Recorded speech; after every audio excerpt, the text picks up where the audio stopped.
তো হ্যালো বন্ধুরা, welcome to my YouTube channel. কেমন আছো তোমরা সবাই? আশা করি খুব ভালো আছো। আমিও খুব ভালো আছি। তোমরা দেখছো অসীম কবিতা চ্যানেলের ব্লগ ভিডিও। তো আজকে ভিডিওটা রান্নাঘর থেকে শুরু করলাম। তাই এখানে আমি মাংস রান্না করছিলাম। দেখো, প্রথমে পেঁয়াজটা ভেজে নিচ্ছে, তারপর এখানে আমি মাংসটা ভালো করে কষিয়ে নেব। আর জানো তো, আমার মাংস রান্নাতে খুব ভালো লাগে, তাই মাংস রান্না করতে খুব ভালোবাসি। তাই এখানে মাংসটা তখন আমি রান্না করছি। চলো তোমাদেরকে দেখাই আগে কী কী রান্না করলাম।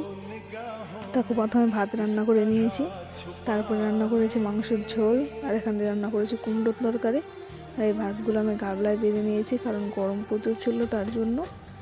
এবার ঘরে গিয়ে ঘরটা একটু গুছিয়ে নেবো, যেহেতু সকালবেলা তাড়াতাড়ি ঘুম থেকে উঠে গিয়েছি, তার জন্য ঘরটা গোছানো হয়নি। আর এখন আমি ভালো করে ঘরটা গুছিয়ে নেবো।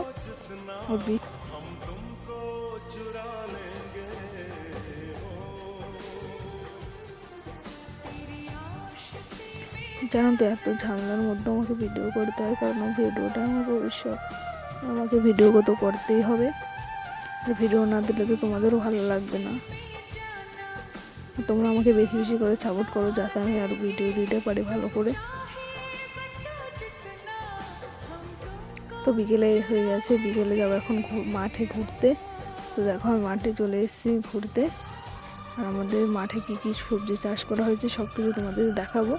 তো সাথে থাকো, ভিডিওটি স্কিপ না করে পুরো ভিডিওটা দেখো। তো দেখো, এটা হচ্ছে আমাদের বেগুন ক্ষেত। কত বেগুন,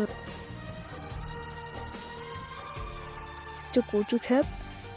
কচু গাছে জল দেওয়া হয় নাকি। তো চলো তোমাদেরকে একটা বেগুন ছিঁড়ে দেখাই আমি।